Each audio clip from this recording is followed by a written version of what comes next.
প্রথমে সুখবর হলো পরীক্ষা যেন সম্পূর্ণ সুষ্ঠু ও নকলমুক্ত হয়। সেজন্য এবার প্রতিটি পরীক্ষা কেন্দ্রে সিসি ক্যামেরা থাকবে।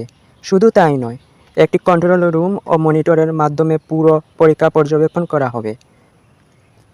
পরীক্ষার ভিডিও সংরক্ষণ করে রাখা হবে, যাতে পরে কোনো অভিযোগ এলে সহজেই যাচাই করা যায়।